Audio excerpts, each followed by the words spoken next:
this life, so still you need to be on it.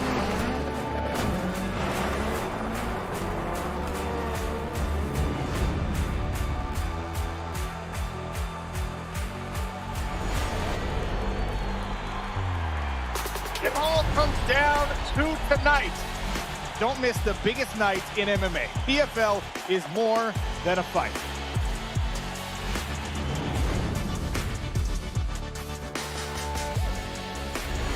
Catching up on any NFL game is easier than ever before.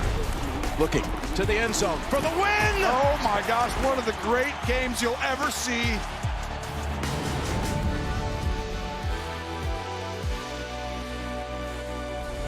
The competition is back, and the UEFA Women's Champions League looks set to be bigger and better than ever before. It's their time, a night to remember.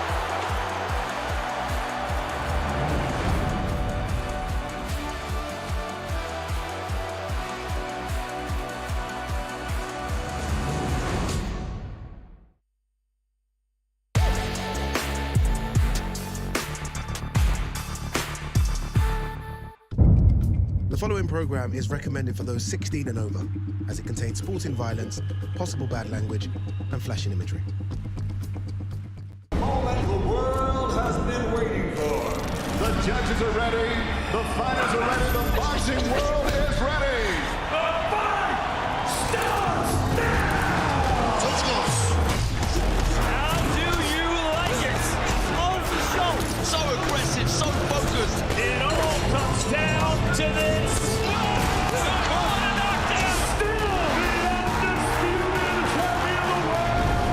Media workout live on DAZN. Canelo Alvarez versus William Scull fight week in full swing here in the Kingdom of Saudi Arabia. Last night it was the grand arrivals. Tonight they're going to get in a ring for the open workouts, hit the pads, move around a little bit. Let's see what these guys are made of. We're counting down the days till Saturday night when it all gets underway. Alvarez versus Scull, open workouts starts now. Live on DAZN Worldwide, Saturday, May 3rd, 7 p.m. Eastern, Canelo versus Scull. The King stakes his legacy once more for the undisputed crown. Standing in his way is Warrior Scull, undefeated and poised to decimate the division. On a knockout weekend of boxing. Get Canelo versus Scull, Saturday, May 3rd. Live exclusively on DAZN. Buy now at DAZN.com. And we welcome you to the Global Theater in Riyadh, the Kingdom of Saudi Arabia. Fight week well underway, and today the fighters will be sweating it out, at least a little bit, in front of the cameras at the media workout. Hello, everybody. The three amigos are here. Todd Grisham, Sergio Mora, and Chris Mannix getting set for our open workouts. Chris, what are these fighters, how do they approach this usually? They take it serious? They having a laugh? What do you think? I don't think they're showing too much. It's kind of like an open practice in basketball or football where they're just there, throw a few punches, get a few camera shots, do a few interviews, and then go back and continue the process of getting ready for a fight, the weight cut, everything that goes into a big-time fight. That's exactly what it is. We're not doing it at all. We're worried about just fulfilling our obligations, our promotional obligations. We're doing it for the cameras, but we're not really working out in there. We're going like less than half speed. So did they used to have that for your fights? This is strictly for the cameras and for you, Todd. Did they used to have this back in your day, Sergio, the open workouts for the media? Of course they did. It was only 20 years ago, Todd. All right, well, speaking of open workouts, they had them over in New York City. You know that major, massive card in Times Square. Teofimo Lopez, there's Arnold Barboza Jr. in there hitting the pads. These guys had a lot of fun in there. Teofimo Lopez doing backflips, jumping rope. Bill Haney screaming at Ryan Garcia and his family. A lot of buzz around that card.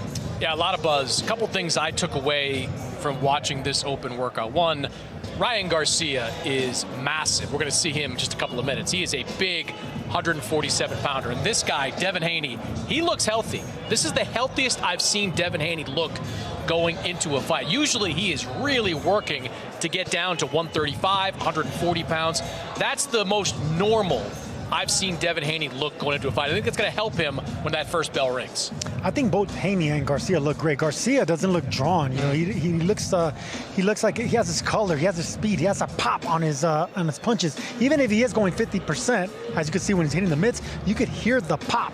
Haney looks great as well because normally his eyes are sunken. So I agree with Mannix. I mean, these guys are ready to go. Ramirez looks fresh too. I know he basically called this a do or die for his career. I mean, he knows what's on the line. He has got to win this fight. Yeah, I think Jose Ramirez is not lucky, but fortunate, I think, to get this type of opportunity given the kind of tough run that he's been on. Given his age and the stage of his career, I do think for Jose Ramirez, it is win or go home. It's his first fight moving up into the welterweight division.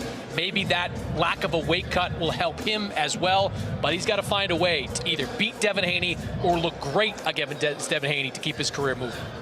I'm going to go harder, Chris. I think it's win or retire. I really do. I don't see Ramirez doing anything after this. He didn't look all that good against Ranzis Barthelemy, and he definitely didn't look good against Barboza. He's the type of guy that he's an Olympian. He's a former unified champion. He needs to act like that. He needs to do something great and special against an undefeated fighter like Devin. Does that, then he's back. If he just competes, not enough. And we forget how long Jose Ramirez has been around. He was part of the 2012 Olympic team. He has been in the championship mix for the better part of the decade. He's been there for a long time, and I agree with you. I didn't like what I saw from him against Arnold Barboza. He couldn't pull the trigger in ways that he used to. Go back to that fight he had against Maurice Hooker. We called that fight back in, 2019? Brutal knockout. Brutal knockout. When he saw Maurice Hooker hurt, he went in there and closed the show. Against Arnold Barboza, he just couldn't pull the trigger. That, to me, is about age. It's about wear and tear. He's got to show that there's still some miles left of that odometer in this fight. And you can see him in action. Look at that, the Friday and Saturday knockout weekend bundle, right there. There it is. Knockout weekend bundle. It starts Friday night, Times Square. And then, of course, across the pond here Saturday night. Local time, though, it'll be 6 a.m. is about the time Canelo is expected to walk. Here's the way the fight card is shaping up. The first 4 fights loaded with prospects. Although that first fight out of the gate, Chris, a pretty interesting story with Richard Riakporhe, who's moving up to heavyweight. Yeah, Richard Riakporhe coming off that loss to Chris Billum-Smith in the cruiserweight division. He is trying to squeeze a little bit more out of his professional career. He's going to make his heavyweight debut. He's got the physique for it. He's 6'5", so he was a big cruiserweight, going to try to test himself at heavyweight, see if he can make a run at the title in this division. And I know, Sergio, you're interested to see what Marco Verde's all about. No, this is a man making his debut. I mean, there's a big stage here. I mean, he's had a wonderful amateur career, big puncher. This is a man that I'm really curious about. He could be the next Mexican star because he has the right people in his corner, the right trainer, the right money behind him. Marco Verde has a high ceiling, but he has to do something great. Yeah, Eddie Reynoso will be in the corner of Marco Verde, who makes his pro debut Saturday night. Here's the rest of the card as we move to the final 4 fights, and every one of these should be very, very good. Martin Bakole back in action after that knockout loss here in Saudi Arabia, taking on Efe Ajagba. Jaime Munguia and Bruno Surace, a rematch of last year's upset of the year. Badou Jack and McKaylen squaring off for the WBC World Cruiserweight Championship. And, of course, the main event, Saul Canelo Alvarez and William Scull. Of those 4 fights, Sergio, well, not the main event, of the 3 below the main event, which one do you think will be the best fight of the night? I'm always curious about Badou Jack. I mean, he's been around such a long time, a nice guy. I mean, he's a 3-division world champion. I mean, this guy, he's either in a close fight that he's losing or a close fight that he's winning or a close fight that he is drawing. But the man is always in close fights. So this is an opportunity for him to continue staying in the game, even at 41 years old. He's one of these guys that's just he's more than a gatekeeper. He's a former champion. He's at a crossroads, though. He has to look great in order for him to continue getting these big opportunities. I think this is a make-or-break moment for Badou Jack. He's 41 years old, Chris. Hasn't fought in over 2 years. What do you expect from him? Well, he's going up against an opponent in Noel Magalian, who is also coming off a long layoff, who took this fight on short notice. So I think Badou Jack is well positioned to get a win, but every time you get a fighter that's into his 40s, you start to wonder exactly what's left in the tank. And we'll say this about Badou Jack: loves fighting here in Saudi Arabia. Last 2 fights came in Saudi, the most successful fight, arguably, of his career, winning that world title against Junior Makabu. So he's shown, at least in recent fights, that there still is something left. Well, it is Cinco de Mayo weekend, and another Mexican who's a fan-friendly fighter, Jaime Munguia, is back. Sergio, rematch with Bruno Surace. Conventional wisdom says, hey, Munguia is going to take him serious. He's going to blast this guy out of here. At least that's what Chris seems to think. You, however, disagree. Yeah, I disagree with Mannix. as always, because look, this is a man who's unbeaten. He carries himself like an unbeaten fighter. He landed a right hand from hell, but you can bet that wasn't lucky. He didn't find that lightning in a bottle like nothing, because Munguia gets hit with right hands like that. So, look, man, this is an opportunity for Bruno to prove that the first time wasn't a fluke, and he's in there with a guy with leaky defense in Munguia and a guy that can't really pull the trigger like he used to. Maybe he's one of these guys that's shop worn. I mean, he's been fighting for a long time. We'll see if Bruno could do it again. Yeah, I don't think Bruno Surace went to bed on Thanksgiving Eve last year thinking he'd be in the top 10 in the super-middleweight rankings, but there he is in the ring rankings, number 7, and deservedly so. Biggest win of his career, 26 professional wins. He has been effectively a club fighter up until this point, and we're going to learn, I think, in this rematch if he's more than that, if he has been something of a hidden gem on the French boxing scene. The reason I'm so bullish, though, about Jaime Munguia is I don't think he took that fight seriously at all. Jaime Munguia was just months removed from his comeback win over Eric Bazinian. That was a huge win for Jaime Munguia to beat a guy like Bazinian coming off the Canelo loss. I think he went down to Tijuana expecting a guy from France that nobody had ever heard of, that had 4 knockouts on his resume coming into that fight, to just roll over. He didn't. I think this camp has probably been a lot more serious. He's working with Eddie Reynoso for this fight. I think you're going to see the very best of Jaime Munguia, and I still believe the very best of Jaime Munguia is going to be better than Bruno Surace. Well, we'll hear from both Bruno Surace and Jaime Munguia a little later on. Let's get the party started, and for that, we turn it over to Thomas Triber, who's in the ring.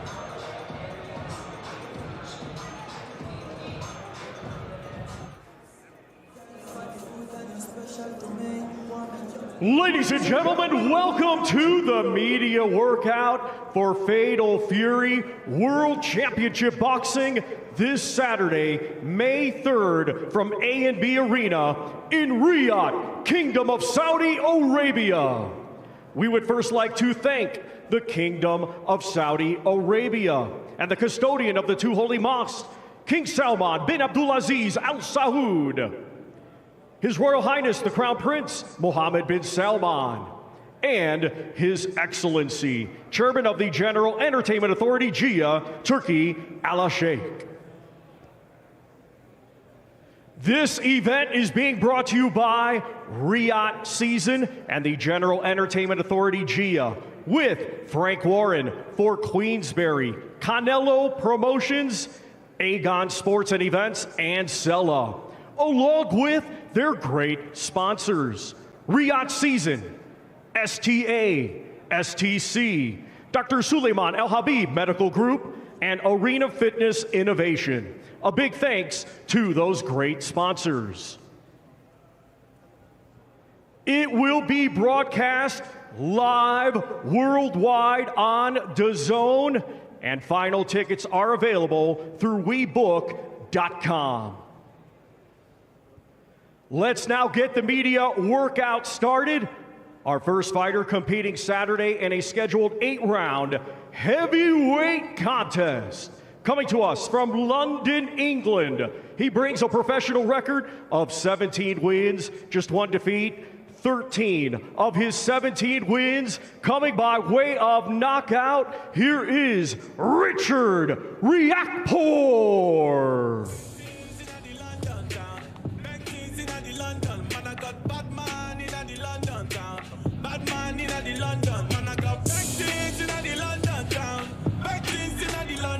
Richard Riakporhe, the former cruiserweight, now moving up to heavyweight. He had a hellacious battle in his last fight about a year ago against Chris Billam-Smith. Mannix, why did he make the jump?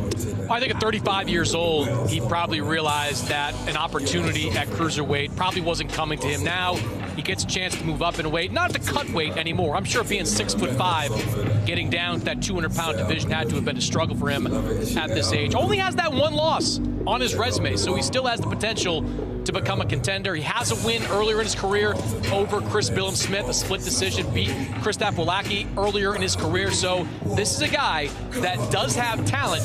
We'll see if at this stage and at this weight he can put it together and become a contender. Well, Sergio, we've seen other cruiserweights move up and have a lot of success. Of course, Evander Holyfield, Alexander Usyk, the current reigning heavyweight champion of the world. But this guy's long in the tooth. He lost his last fight in cruiserweight. How successful do you think he'll be with the big boys? Well, he's long in the tooth, but he has long arms. He has that long frame. I think he can fill out nicely. And with one loss to an undefeated fighter in CBS, there's no shame in that. Yes, he is 35 years old, but Riakporhe has a big right hand. I think with a good camp, he has a lot of confidence, the right opponent in front of him, he can get another big win and another big fight. Yeah, I agree with you on that right hand, Sergio. He does have great power with that right, straight rights and with the hook. He does have the potential, I think, in being a British fighter where a lot of the top heavyweights are clustering right now. He should get an opportunity if he looks good in his next fight or two. And you saw on the screen, we showed his recent record before, Chris Billam-Smith. He rattled off 3 straight knockout wins. That's what he goes for. He tried to bully Billam-Smith, but no one can seem to do it to that guy. We saw him last week winning on the undercard of the Eubank Conor Benn fight. But Riakporhe making his heavyweight debut in a fight that he's expected to look very good in.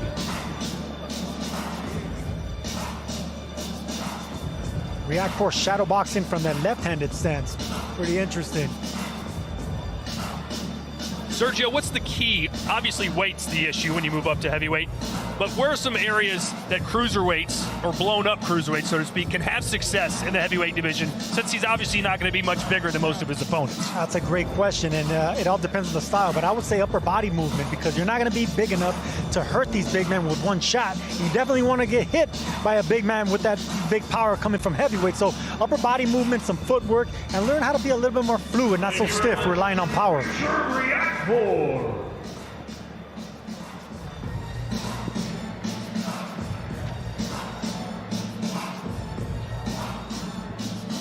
Richard's going to make his way up here, and we're going to speak with him just a second. For now, though, we go back down to Thomas Tribe. Our next fighter competing Saturday in a scheduled 6-round super featherweight contest.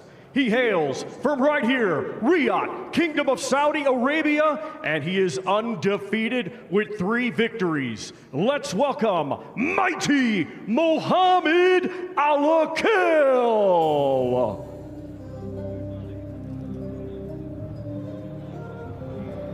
They call him Mighty Mo, and Turki Al-Sheikh has huge plans for this fighter. They are desperate to get somebody from this country to get to an elite level.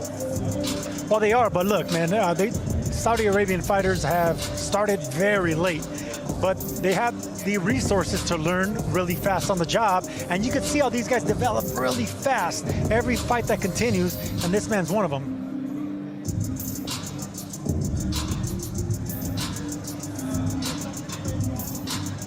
As we look at Muhammad Alakil, we bring it back up here to our stage, and joining us now is the newly turned heavyweight, right? We can officially call you a heavyweight. Officially say that, yes. Making the jump right now. How does it feel now to be the bigger guy, not have to cut weight? You can eat pretty much whatever you want, right? It feels good. I'm just, you know what? Your mood changes. You know when you're cutting weight, around this part of, like, on the lead up to the fight, you're just grumpy, you're moody, and you just can't wait for the weigh-in. But it's changed. It's so different. It feels so weird. It feels like I'm cheating, honestly. Yeah. Richard, walk us through the decision to move up to heavyweight. You took that loss against Chris Billam-Smith, only the first loss of your professional career. What were you thinking after that fight about your future? So I kind of just assessed myself and everything that went wrong. And I felt like one of the reasons why I feel like it affected me a little bit is my weight.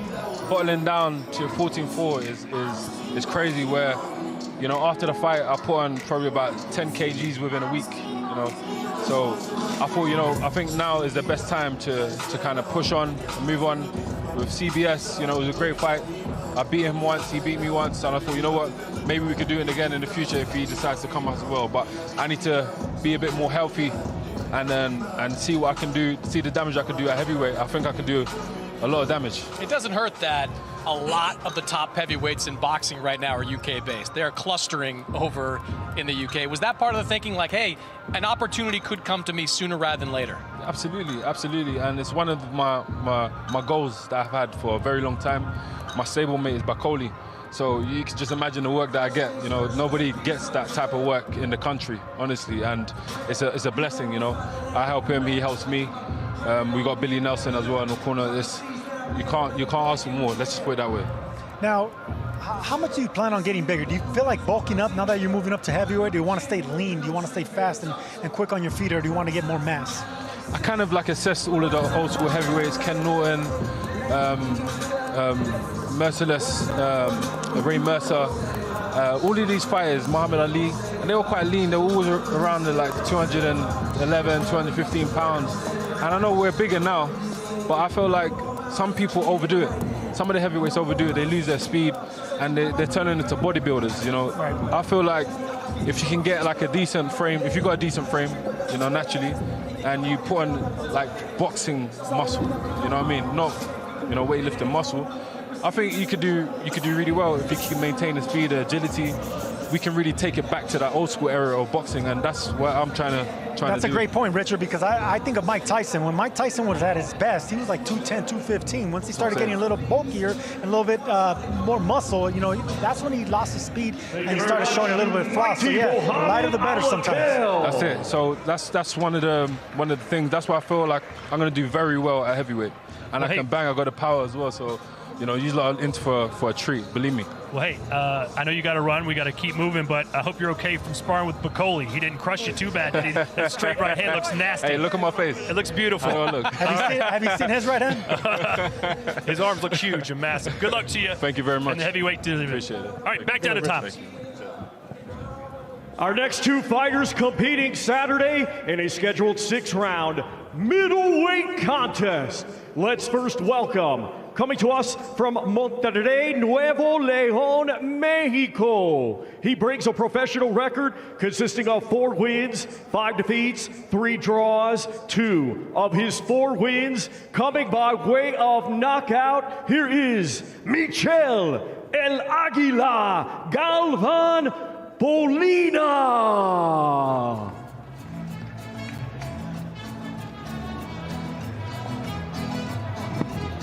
Sergio, with this music, I feel like you should be talking right now. You know what the name of the song called, right? La Cucaracha. La Cucaracha. And the man coming out is La Águila, which is the eagle in Spanish.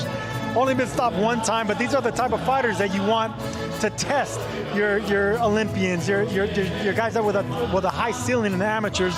So this man, Polina, right here, he's one of these guys that can actually give you rounds, show you what you got, see if you got a blue-collar prospect or a future champion in your hands. Yeah, there's that old football line where it was Bill Parcells that said, you are what your record says you are. I don't think that's always applicable in boxing. In boxing, you can be a lot better than what your record says you are. And a lot worse. And a lot worse. And a lot worse, though. But, you know, all of the upsets that we often see with some of these prospects comes against guys with these mediocre records who have faced mediocre competition. Hell, we look at what Jaime Munguia faced back in December.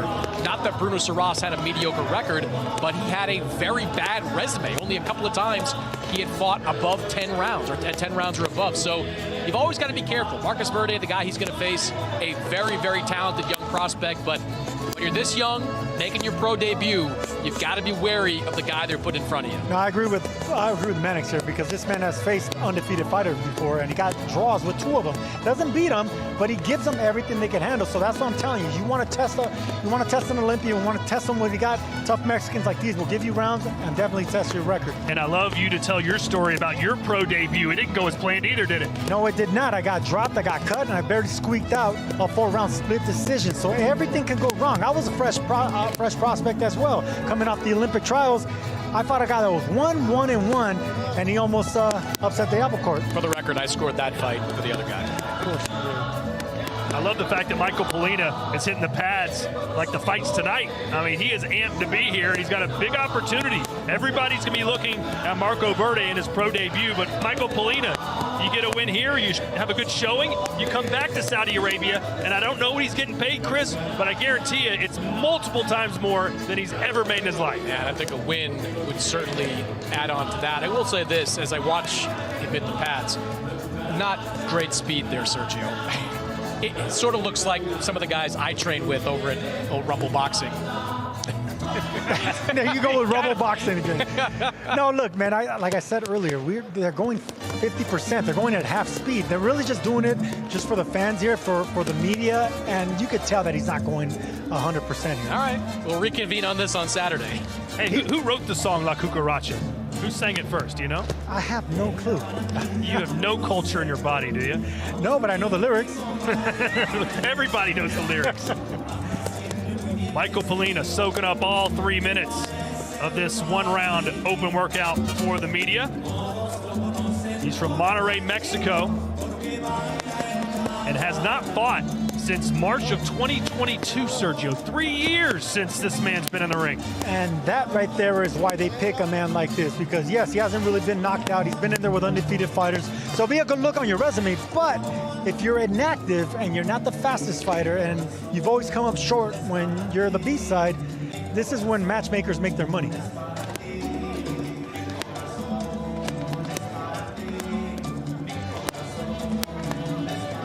Michael Polina and Marco Verde squaring off Saturday night. Michel El Águila Galvan Polina.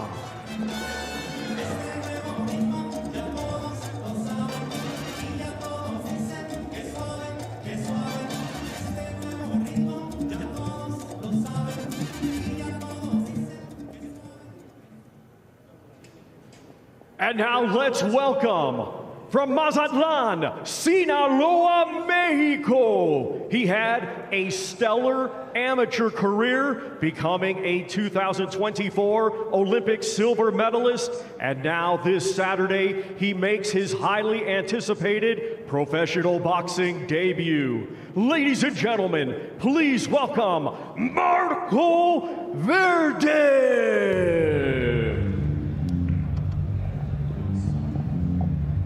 Todd, the two words that Sergio Mora loves to hear when a fighter is introduced, Sinaloa. That's not two words, it's one, but well, yes, whatever. You're Is learning. It not 2 words? You are learning, Chris Mannix. Yes, anytime you hear Sinaloa, I don't care if it's Los Mochis or Culiacan, you got greatness coming out of there. Julio Cesar Chavez, of course. You got Jorge Arce, you got Carlos Cuadras, you got Giovanni Santillana. I mean, you got so many talented fighters that come from that area of Mexico. So anytime, like I tell Chris Mannix, you hear a fighter coming from Sinaloa, hold on. What is it about that area? Why are they so tough from Sinaloa? Well, my mom is from Sinaloa, right? A lot of seafood. There's a lot of seafood. We're near the water. I don't know what it is, but yeah, you know, there's something. Is that where Zepeda's from, the shrimp? No, he is not. Right? You said well, I was thinking maybe because of the water. Now, Verde is a big man, a big puncher, a southpaw, as you can see here, and he had a long amateur career, but a lot is expected out of this man right here. And yeah, man, whenever you're from certain parts of Mexico with a big boxing fan base, you're only going to grow faster and get to the top a lot quicker. Hey, most guys make their pro debut at a tiny little gym somewhere, no fanfare, just trying to get a win under your belt. This guy's under the bright lights on a Canelo Alvarez card in Saudi Arabia. This is almost a dream come true in his first fight.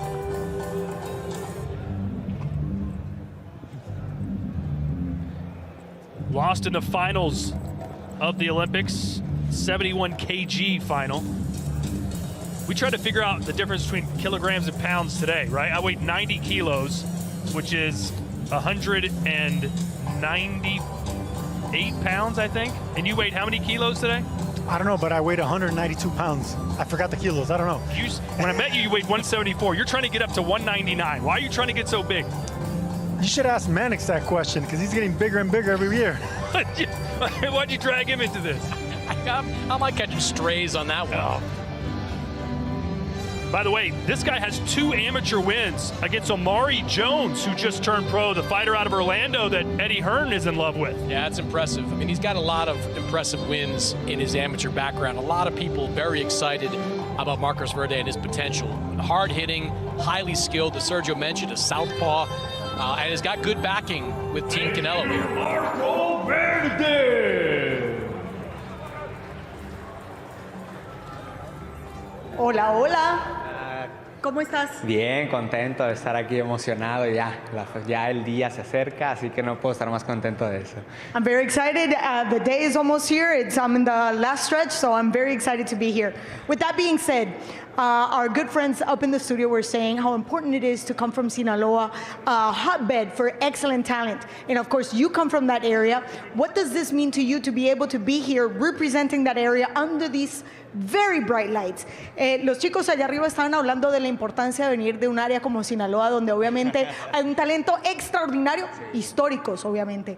¿Qué significa para ti estar aquí bajo estas luces tan brillantes representando esa área? Sí, claro, por supuesto, siempre representando Sinaloa, tanto Mazatlán, Sinaloa como México, así como lo hice en los Juegos Olímpicos, también lo voy a representar aquí en el profesional.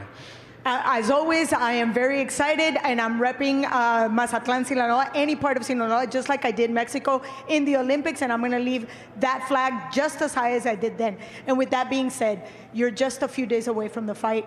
Any changes in your schedule, in your timing? We saw your footwork is beautiful, but any changes? O sea, ya estás en la recta final, estás solo a días, obviamente un cambio de horario. ¿Qué ajustes estás haciendo?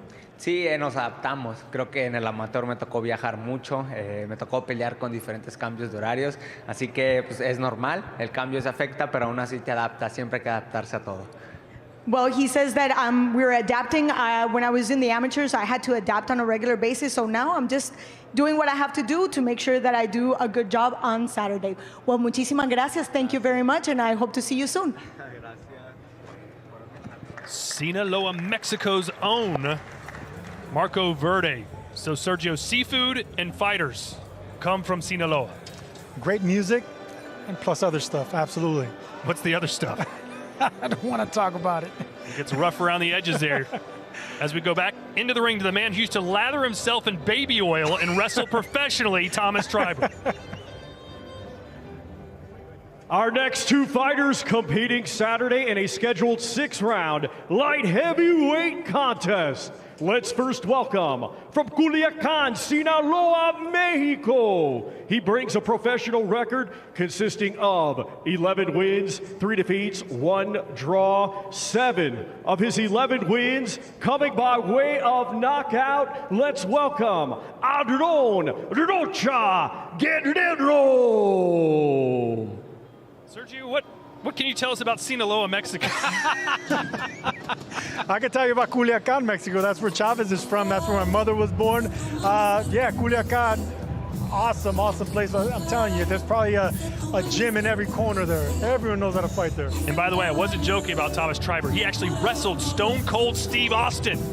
He didn't win. He had a mud hole stomped in him. But give that man credit. Didn't you get kicked in the face by a wrestler? Shawn Michaels, there you go. The Heartbreak Kid. But we're not talking wrestling, we're talking boxing. And we're looking at Adron Guerrero, who took some rounds off of Michael Olivas, who's 12-0 at the time, a decent fighter. And he does have 5 wins inside of 3 rounds. So he gets busy, likes to get his work out of the way. What do you expect him to do against Brayan Leon, Chris? I expect this fight to be a banger. Leon has got good power as well. This young man has shown good power against limited opposition up to this point in his career. I expect both these guys to go toe-to-toe. You've got a Cuba versus Mexico rivalry. Not exactly Mexico versus Puerto Rico, Sergio, but still a rivalry that gets the blood flowing amongst the fighters. No, absolutely. Probably a better rivalry as far as stylistically, because you got the Cuban slick boxers with they got power, but they use their boxing ability. And when it comes to the Mexican fighters, you know, they usually don't have the fastest hands or the most power. They just really get in, you know, they come with conditioning, with toughness, and being able to take a big punch. This man right here, Guerrero, 15 fights, never been stopped, has given guys that are undefeated everything they can handle. Solid matchup here. He's lost 2 of his last 3, but his opponents were both undefeated, 12-0 and 9-0 records respectively. And now he's facing a guy in Brayan Leon who's 6-0 with 6 knockouts. But again, just to be part of this card with Canelo Alvarez is something that any young Mexican fighter, any fighter in the world for that matter, only dreams of.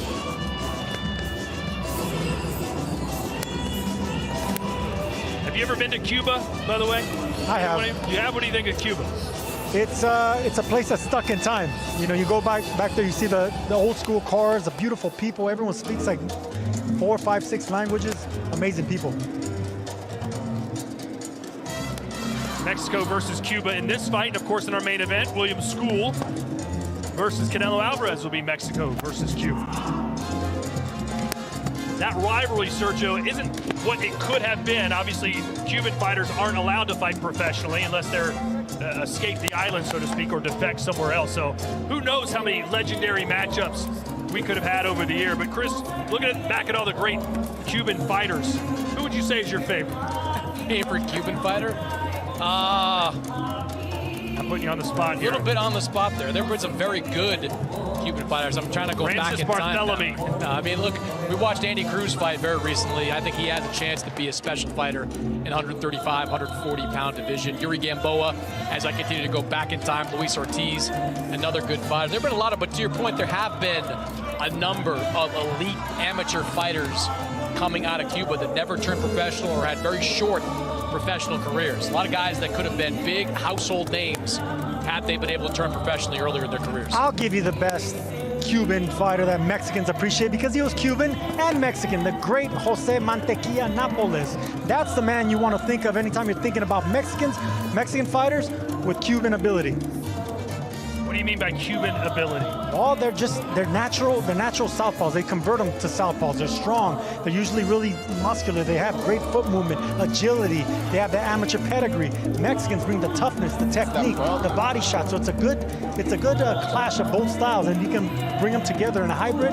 They're dangerous. I'll tell you what, Guerrero's getting the most out of this open workout. He's already in there longer than I think anybody up until this point. Sergio, do you think this open workout will last longer, or his fight against his undefeated opponent?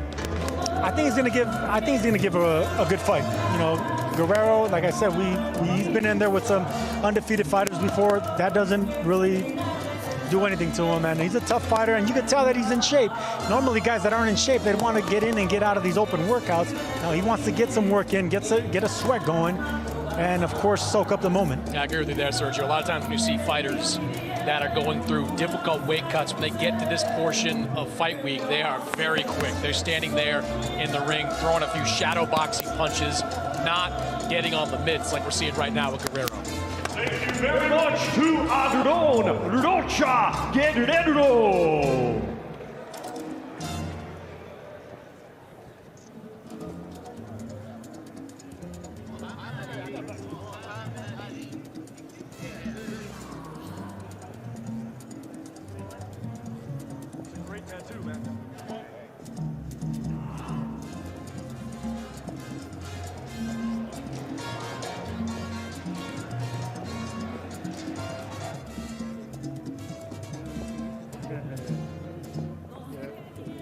And now let's welcome, coming to us from Pinar del Rio, Cuba. He had a stellar amateur career, and now as a professional is undefeated with 6 wins. All 6 wins coming by way of knockout. Here is Brayan the King Leon.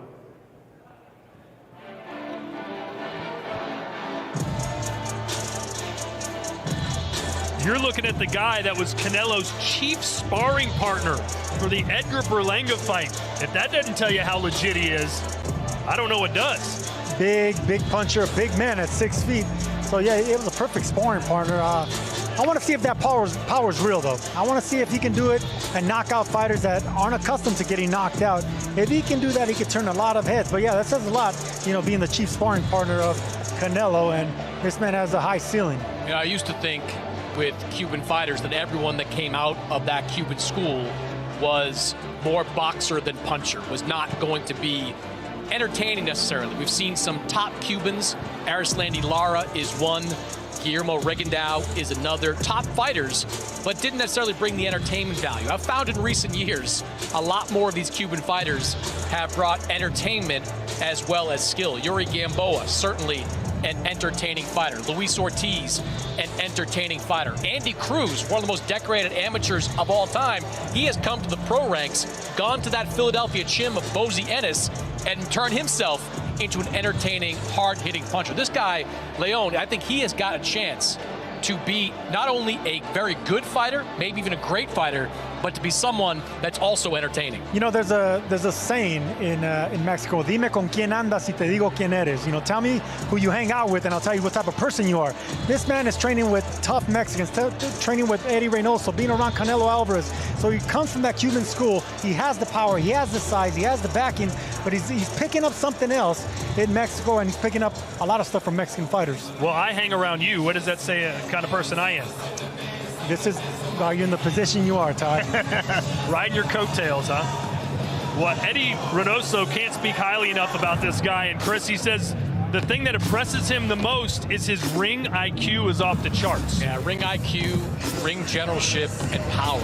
Those are the three things that have stood out to me watching the early footage of Leon. I do think he has a chance to move very quickly, and I love that he was, as Sergio pointed out, the chief sparring partner for Edgar Berlanga. That shows a lot of confidence that Canelo Alvarez has in this young fighter. Thank you very much, Brayan the King Leon. And now, ladies and gentlemen, a quick break to update you on a massive sporting event heading to DAZN this summer. Greatness comes to DAZN this summer. The world's best players will be summoned together to decide the greatest club on earth. Vinicius, great chance to score. Goats will battle Wonder Kids. Fire will meet ice. From Boca to Bayern, PSG to Palmeiras, 32 clubs from across the globe will compete to be crowned Rodrigo, what a strike that was. world champion. And this summer, Haaland won't be watching from home, but you can, on DAZN. In every country in the world. FIFA Club World Cup. Watch on DAZN from the 14th of June. Yes, ladies and gentlemen, DAZN, the official global broadcaster for the 2025 FIFA World Club Cup. 32 of the world's top football clubs. Watch all 63 live matches on DAZN starting June 14th. From the pitch back to the canvas, we go downstairs to Double T, Thomas Truck. Our next two fighters competing Saturday in a scheduled 10-round heavyweight contest. Let's first welcome from Ughelli, Nigeria. He has a professional record of 20 wins, 1 defeat, 14 of his 20 wins coming by way of knockout. Let's welcome Efe, the silent roller, Ajagba.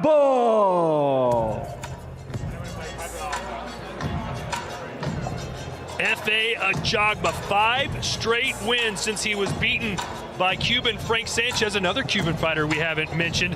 What do you expect from him Saturday night, Chris? Expect him to go for a knockout. That's what I expect. He is a power puncher, and for a long time, Efe Ajagba looked like the next great intimidating heavyweight in this division. All the way up to 2018, he looked like someone that was going to be reckoned with.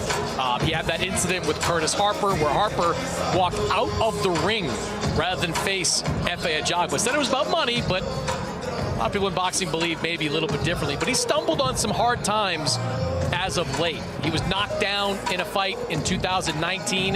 He had that loss to Frank Sanchez in his last fight against Guido Vianello. He won a split decision. That was not the most impressive of performances, I thought, by Efe Ajagba. So the shine has come off him since his early rise at heavyweight. But Sergio, he's got a guy in front of him, Martin Bakole, that's not going to be hard to find. So as much as this is a good fight for Martin Bakole, it's equally good for Efe Ajagba. Yeah, but there's another fighter that shine came off him with his last loss in Bakoli. So these are two guys that need to make a big statement, and they're big men looking for the knockout.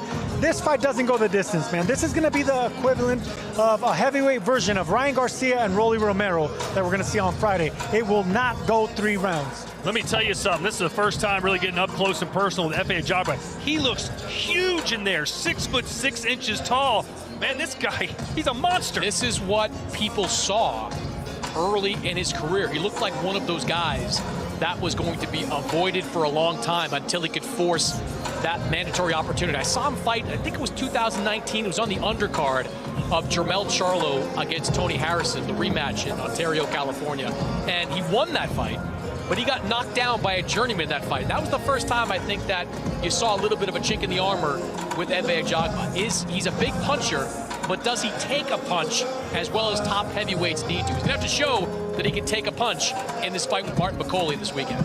Well, he used to be a big football player, soccer player, but when he was 17 years old, he knocked a bully out with a straight right hand. He was addicted to fighting, went to a local gym, and the rest is history. I don't know who would want to try and bully this guy.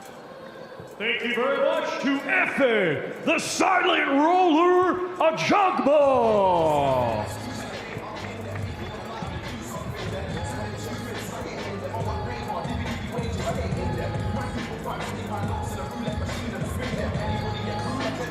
Now let's go into the ring as Efe Ajagba makes his way over to Claudia Trejos. Exactly. Hello. Hello. I gave you 2 days to practice your Spanish. How's your Spanish? Hola, Gloria. Viste, we're making progress. And listen, very nice footwork right here. Yeah. But I saw you a couple days ago. You were doing some waist movements. What's up with that? Show me a little bit of that. Yeah, don't fake it like like you forgot already? No, I mean, you talking about the dance? I know. I mean, if you do dance, I'm okay with it, you know, it doesn't matter to me. You did great. We saw it. We all saw it. It actually went viral. But, you know, there's this dispute now. Who is the real king of Africa? It's me. No doubt. No doubt. So how would you yell that to the public that's right here watching you work out? I mean, we see how it goes. I mean, you know, I'm just looking forward to the fight, you know what I mean? So I'm here for the fight, you know. I'm going to conquer it all. So you came, saw, and you will conquer. Yes, that's what I'm here for. We look forward to that. Thank you very much. I appreciate that. So Efe Ajagba, who's been down twice as a pro, you know his chin is certainly going to get tested again on Saturdays. Back down to Thomas. And now let's welcome, from Kananga, Democratic Republic of Congo, he brings a professional record of 21 wins, 2 defeats, 16 of his 21 wins coming by way of knockout. Here is Martin Bakole.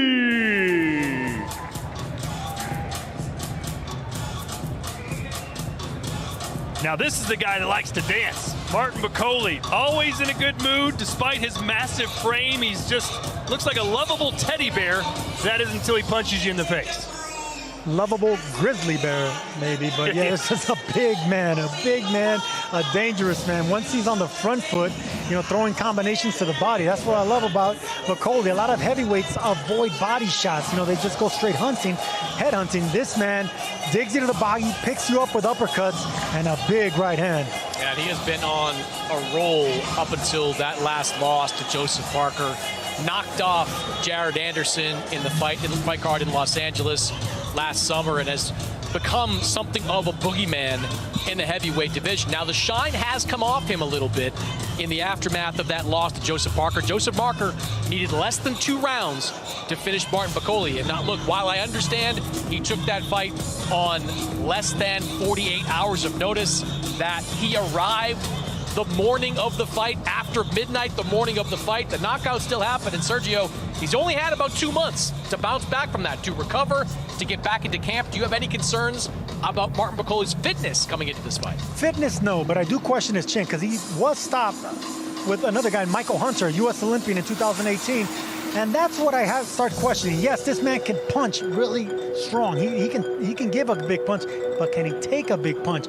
If you're not going to have the chin to be able to absorb that, then you can't make it in the heavyweight division. This man needs to prove a lot coming off that last knockout loss to Parker. We're going to see if he can do it on this weekend. Well, the loss to Michael Hunter, I think, had more to do with conditioning. As you look at some of these recent fights from Martin Bakole, Filip Hrgovic, Zheli Zhang, top heavyweights in the rankings there. Martin Bakole is sitting there in the ring rankings at number 8, which I think is fair. He belongs inside that top 10. The loss, though, to Michael Hunter was more about conditioning to me than it was a lack of a chin. Michael Hunter got him at the very end of that fight. Michael Hunter a former U.S. Olympian, well-conditioned, well-prepared.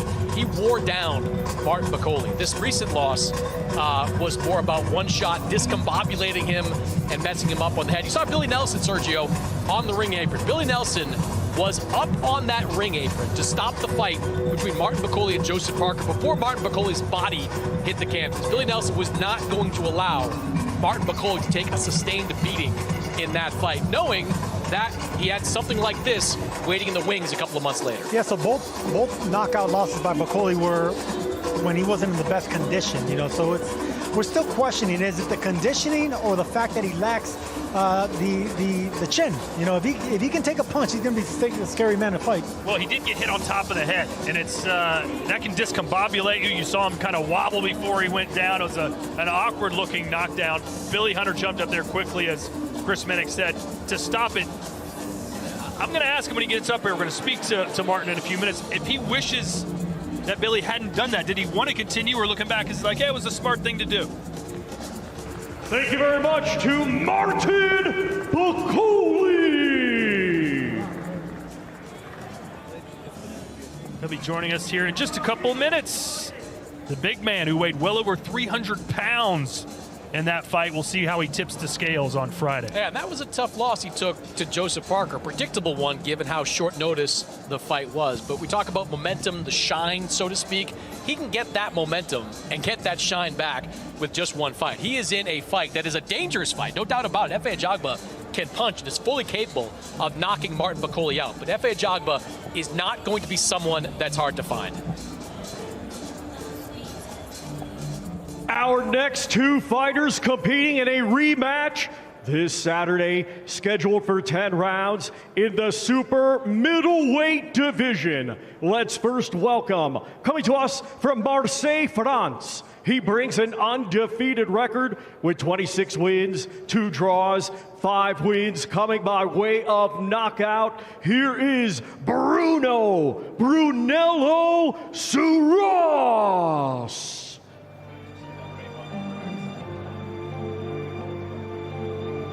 Here comes Bruno Surace, nicknamed Brunello. He'll be fighting on Canelo's card. A career highlight for him, no doubt about it, but it's not going to top what he did last year when he pulled off the upset of the year and some people's knockout of the year by stopping Jaime Munguia. They'll rematch this Saturday night. More on that matchup in just a minute, but look who's joined us here on the stage. It's Martin Bakole, and you got a smile on your face. So I was wondering why you weren't so happy in the ring a minute ago. Oh yeah, we're ready to go. It's a weak fight, so we have a fight mentality, so we're ready to go. They've billed this as an all-Africa fight. Who's the king of Africa? Do you see it that way, Congo versus Nigeria? Of course, everyone knows who's the king. I'm the king of Africa.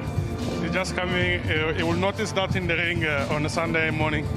Martin, it was just about 2 months ago that you took that loss against Joseph Parker. What was it like after that fight? I mean, did you get right back into a full training camp knowing that this fight was possible? Did you take some time off? And how physically ready do you feel after the quick turnaround?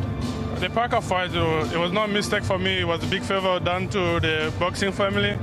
So my fight was a Ajagba fight. After that loss, I went back straight to the gym. Started doing everything I always do for the fight. And I'm ready now to go for Sunday morning. That was a cause for concern, the quick return. Did you actually take any time off or straight back to the gym after that knockout? No, I didn't take any time off. I was only one off in my plane, going back home to Kinshasa, and the following day go back to Scotland where I live and go straight away to the gym. Martin, I was trying to explain to Chris Mannix that sometimes fighters have bad days in the gym. Sometimes they get dropped, sometimes they get badly hurt. This could just be a bad day in the office with you in the last fight with Joseph Parker. So have you had a bad day in the gym and come back and beat your sparring partner the next day?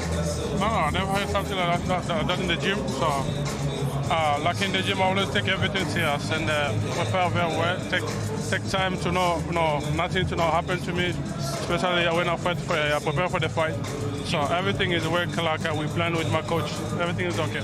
You got up pretty quickly after that knockdown. Did you want to continue? Were you able to continue? Basically, how hurt were you at that moment? No, to be honest, I was not hurt. Only my feet. I don't know what happened to my feet that night.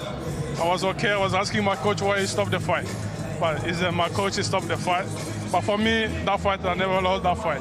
He's not going to stop this one, is he, if you're still ready to go? No, I'm not. I mean, it's the Battle of Africa, right? You can't do that to you. Of course, yeah. I need to take my place. I need a big, Parker fight was something like I was never respected.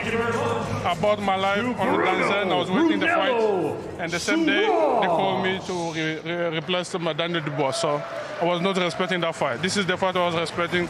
This is the fight I get information 3 months before. So the Ajagba fight is the fight I was waiting for, not Bakole. Can't wait to see it. Thanks for stopping by and good luck to you. Thank you so much, guys. Martin Bakole in the flesh. Back down to Thomas. And now let's welcome from Tijuana, Baja California, Mexico. He brings a professional record of 44 wins, 2 defeats, 35 of his 44 wins coming by way of knockout. He is the former WBO super welterweight champion of the world, Jaime Munguia.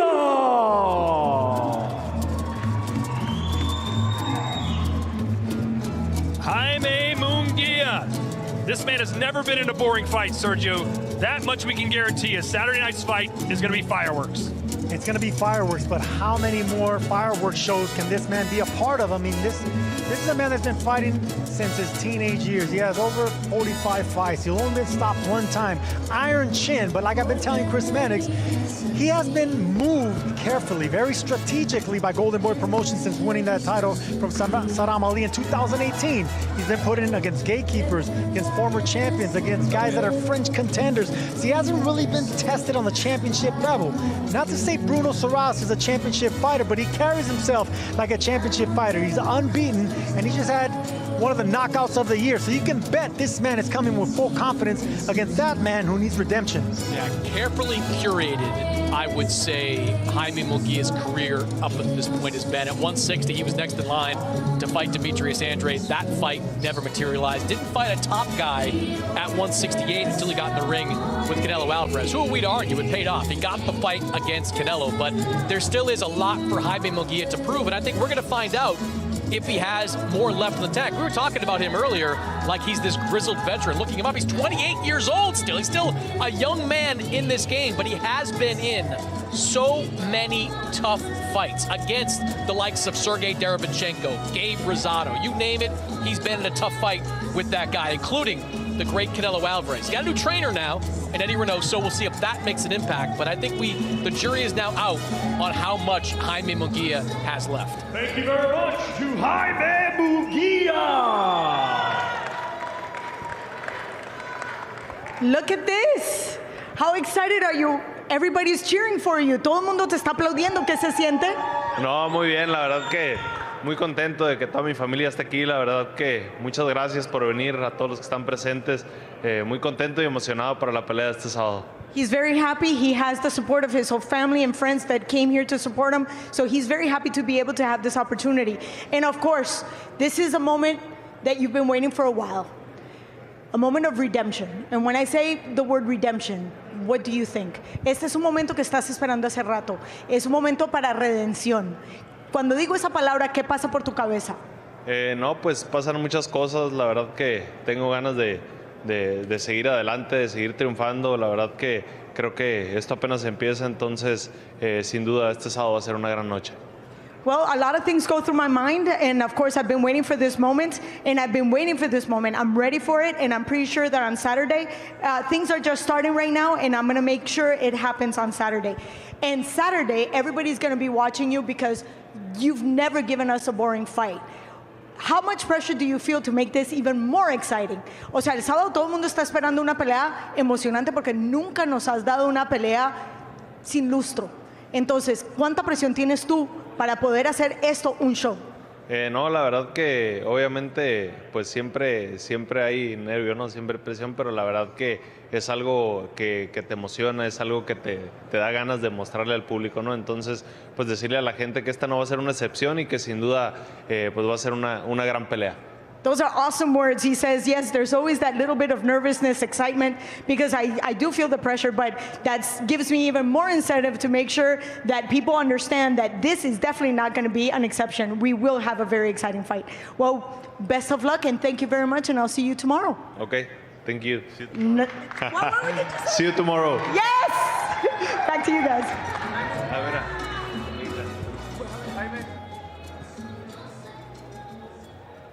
Our next two fighters competing Saturday in a scheduled 12-round contest. It will be for the WBC Cruiserweight Championship of the World. Let's first welcome a native of Yerevan, Armenia, now making his home in Miami, Florida. He has a professional record of 27 wins, 2 defeats, 12 wins coming by way of knockout. He is the current WBC Cruiserweight Champion of the World in recess. Here is Noel, the Dark Horse Mikhailian.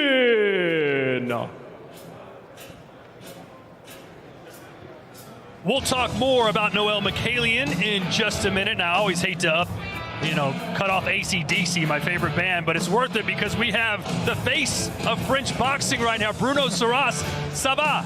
Ça va très très bien, toi. How has your life changed since that magical knockout? I can box in this kind of event. I can prepare well, so in boxing, everything has changed.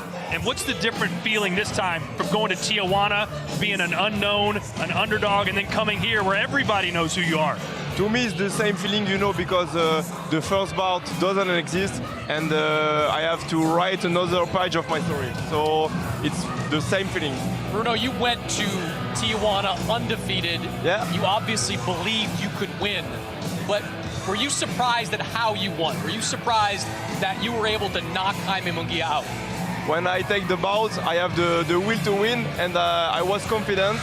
I never know how I win, but yes, I was surprising, yeah. You think you could do it again? You think you can knock out Jaime Munguia, a man that's only been knocked out once by you? Can you do it again? I have to win. Doesn't matter the way I win. I have to win again, and I prepare to win again, yeah. Thank you very much to Noel. Très magnifique. Thank you very much, my friend. Thank you. All right, au revoir.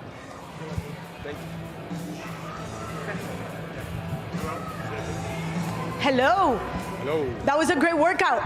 Quickie. Okay, we're gonna leave it at that. So, not much to show today. Are you just conserving your energy, trying to adjust? Exactly. Ah, well, that was quick. You caught me.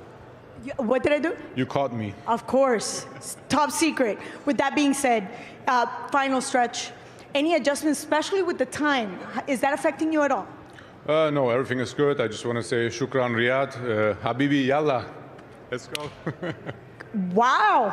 Can you say that in Spanish? Vámonos, Riyadh. Viste. What about German? Riyadh, na los. Let's get los. There you go. Very short, very concise.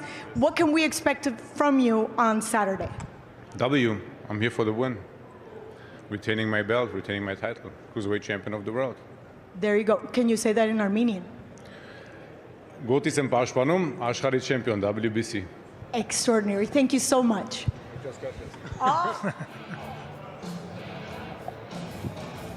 We heard 3 languages there, only about 3 words from each language. But you know a little German, don't you, Sergio? A little Wiener Schnitzel? No, I know a little Armenian, though. Do you really? Yeah.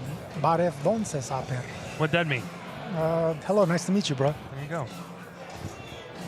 Chris, any Armenian? Nope, not a word. Che. Here's Thomas Triber. And now let's welcome a native of Stockholm, Sweden, now fighting out of Dubai, United Arab Emirates. He has a professional record consisting of 28 wins, 3 defeats, 3 draws, 17 of his 28 wins coming by way of knockout. He is the reigning and defending WBC Cruiserweight Champion of the World, Badou Jack the Ripper.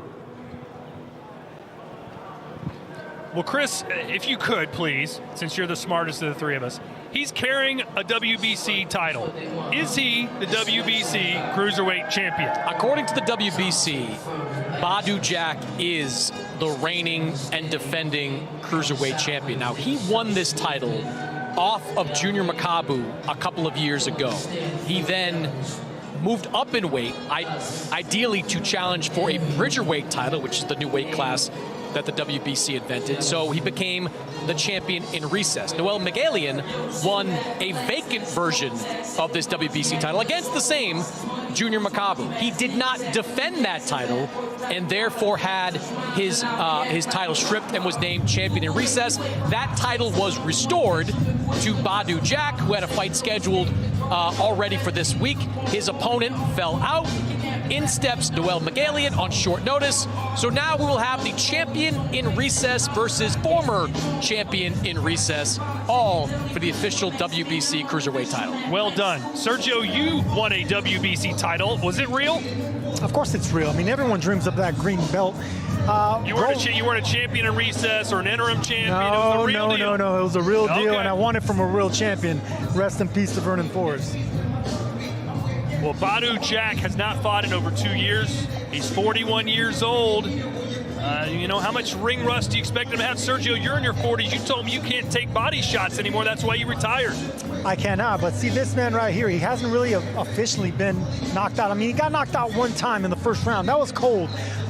This man's made for the distance. He has 3 losses, 2 of them competitive, 3 draws. That means he gives everyone a run for the money. All his blemishes are by championship level type fighters. So this man that knows how to fight, he's been fighting for a long time, and even at 41, he knows what to do. Thank you very much to Badou Jack, the Ripper. And the Ripper will make his way up here in a few moments, and we will speak to Badou Jack, who says boxing politics have kept him on the shelf for so long. Yeah, he wanted to be in a Bridgerweight title fight, moving up, just to keep his career moving. That did not happen. Now here he is back in Cruiserweight. I will say this, when you compare the resumes of these two guys, Jack and Miguelian, there is no competition. Badou Jack at light heavyweight fought the very best of the best. He fought Adonis Stevenson, Nathan Cleverly, James DeGale, Lucien Boutte, George Groves. I mean, he was fighting everyone. Now he gets a chance to fight Noel Miguelian to defend that Cruiserweight title.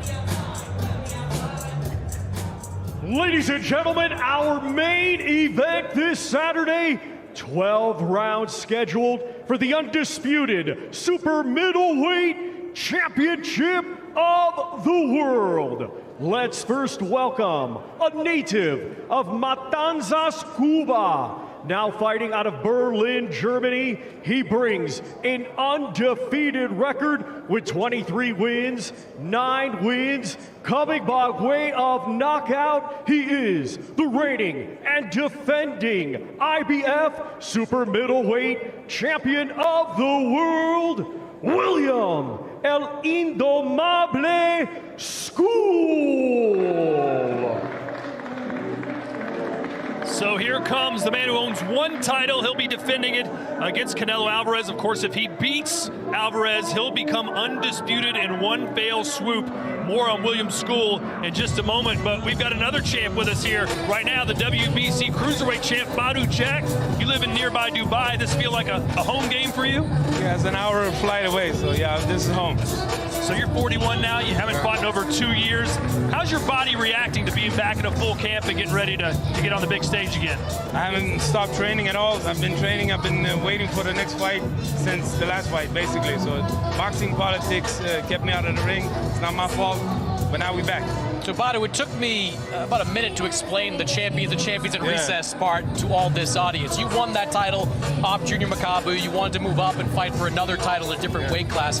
You mentioned boxing politics. Explain, if you can, kind of what happened over the last couple of years to keep you out of the ring, because you were starting to peak a little bit. I thought that was one of the better wins of your career against Junior Makabu.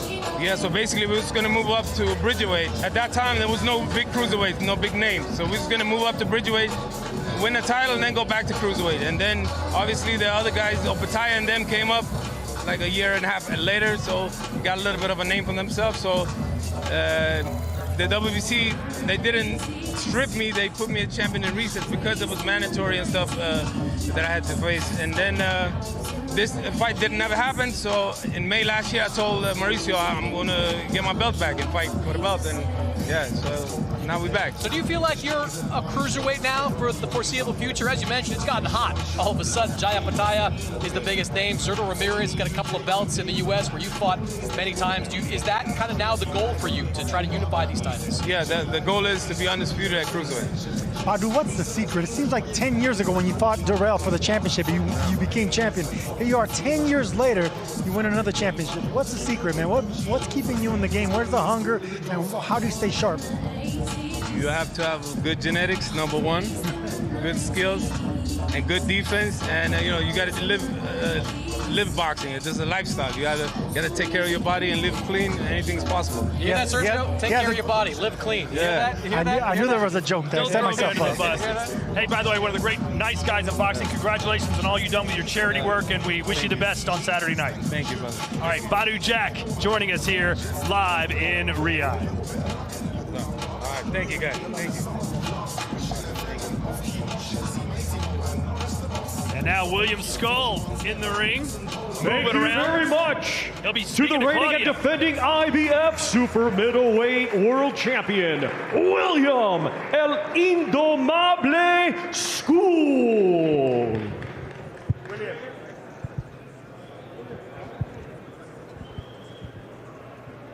El Indomable, the untamable. How do you feel? Me siento muy bien, la verdad que muy contento, ¿no? Muy feliz de ser parte de este gran evento.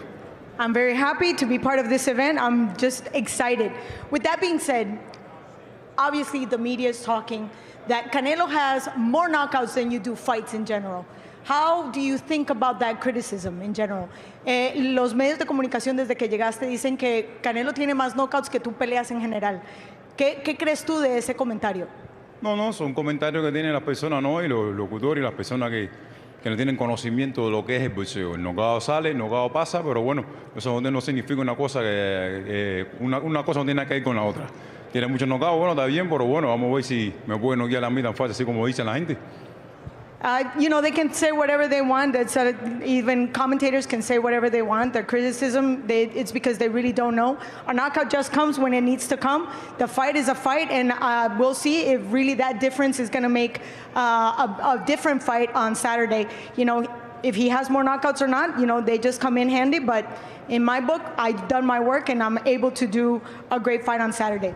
And with that being said, you're in the spotlight. All these lights are right now. You have been waiting for this opportunity since you were, 7 years old, since you walked in a ring for the first time. Do you feel like you finally made it? 9 años haciendo esto a nivel profesional, pero entraste por primera vez a un ring cuando tenías 7 años. Estás aquí bajo todas estas luces. ¿Ya sientes que llegaste?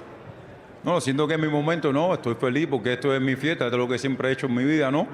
Fui el último invitado y yo voy a ser el último que me lleva al show, porque así como son las cosas que pasan en la vida. He says, no, I've been ready for this moment, and I'm just excited because this is the party. I was the last one to be invited, and I assure you I will be the last one, and I will be taking that belt. Well, thank you very much. We look forward to seeing you tomorrow in the press conference. Gracias por todo, y esperamos verte mañana en la conferencia de prensa. Muchas gracias a todos ustedes y muchas gracias a Riyadh por el gran recibimiento y por todo lo que está pasando aquí. Thank you very much to everybody. Thank you for the welcome, the warm welcome, and for everything that you've done. What'd you make of those comments from William Scull there, Sergio? He's a lot more calm and cool and confident than he was at the press conference in New York City. Now, there's a little bit of swag to him. And look, Cubans got swag. That's something that they're just born with. They got boxing ability, power, and swag. Now he looks like he belongs a little bit more, like he's getting accustomed to the environment and the atmosphere. And you're going to need that against Canelo Alvarez, because once you're in front of that man, a superstar like that, you got to bring something to the table more than confidence. I think I just seen it with Scull. Yeah, I agree. When we were in New York, he just looked uncomfortable in that type of moment. There was a few thousand Mexican fans at Radio City Music Hall. I think Canelo at some point, didn't he call him out, say, speak into the microphone? Like, he was going after him a little bit. And William Scull just didn't look like he was truly comfortable. Yesterday, at the arrivals today at the open workout, he has looked like he's comfortable being here. The question I have, though, is he here to win or is he here just to survive? I mean, because we've seen Canelo Alvarez opponents come in and just try to get through 12 rounds. Is William Scull here to get through 12 rounds, or is he here to become the undisputed super middleweight champion? By the way, I've just been told we're expecting Canelo Alvarez to make his way to the ring here momentarily, get his little workout in front of the media. Due to a training conflict, he is not here tonight and will not be making his way to the ring. But he will be here tomorrow for the press conference hosted by Chris Mannix, who's going to be working on those questions all night long. That press conference starts at 2 p.m. Eastern time, followed by the weigh-in. That will also be 2 p.m. Eastern, 9 o'clock here local time in the Kingdom of Saudi Arabia. Well, this weekend, join us for 2 incredible nights of fights. May 2nd, Ryan Garcia facing Rolly Romero in Times Square, presented by The Ring Magazine and Fatal Fury, City of the Wolves. And then it's Destination Riyadh Saturday night. Saul Canelo Alvarez headlines a stacked card as he faces William Scull for the undisputed Super-Middleweight Championship of the World. We've always got big fights here on DAZN. Over 185 fight nights a year on Saturday. Keep up to date for all the events on offer by heading to the DAZN platform and going to the schedule section, where you'll find all the live action, including some domestic dust-ups from the UK.